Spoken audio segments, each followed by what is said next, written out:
Hi friends, welcome to DP story time. ప్రతి ఒక్కరూ ఈ ఛానల్ని సబ్స్క్రైబ్ చేసుకొని ఆదరించాలని కోరుకుంటున్నాను.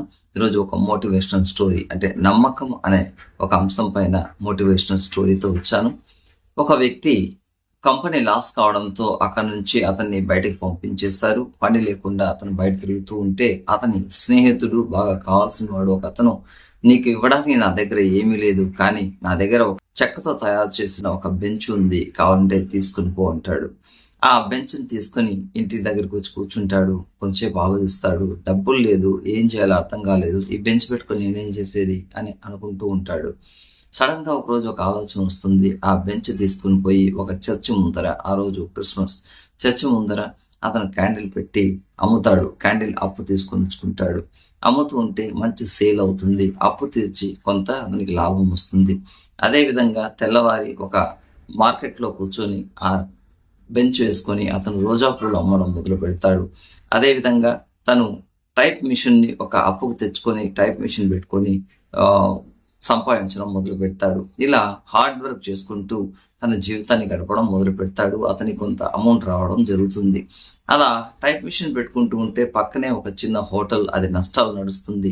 ఆ యజమాని కొంతకాలంగా ఇతని యొక్క ప్రవర్తన చూసి అతన్ని పిలిచి, నువ్వేదో తెలివిపరుడుగా ఉన్నావు, బాగా హార్డ్ వర్క్ చేస్తున్నావు, కానీ నా హోటల్ అయితే నష్టాలు నడుస్తుంది, నువ్వు కావాలంటే ఈ హోటల్ని తీసుకుని నడుపుతానంటే నీకు ఇస్తాను అంటాడు.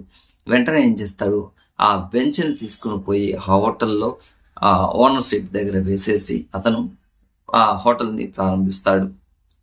అతనికి అప్పులు ఇవ్వడానికి జనాలు ముందుకు వస్తారు. ఎందుకంటే అతని యొక్క హార్డ్ వర్క్ని చాలా మంది చూస్తారు కాబట్టి, మేము నీకు ధైర్యం చెప్తున్నాం, మేము కావాలంటే అమౌంట్ ఇస్తామంటే ఆ విధంగా అతని హోటల్ని రన్ చేయడం మొదలు పెడతాడు. మనం సాధారణంగా రజనీకాంత్ సినిమాలో చూస్తాం, ₹1 పెట్టి అతను ₹1,00,00,000 పెద్ద కోటీశ్వరుడు అయిపోతూ ఉంటాడు. అలాంటి సన్నివేశం ఇక్కడ జరిగింది. తను హోటల్ పెట్టడము, వెంటనే బాగా సంపాదించడం, కొన్ని సంవత్సరాలకి అతను కోటీశ్వరుడు అయిపోతాడు. ఆ టేబుల్ని తీసుకొని పోయి ఎవరైతే ఇచ్చారో అతనికి ఆ టేబుల్ ఇచ్చిన యజమానికి డబ్బులు ఇవ్వాలని చెప్పి వెతుక్కుని వెళ్తాడు. ఆ యజమాని కలుస్తాడు.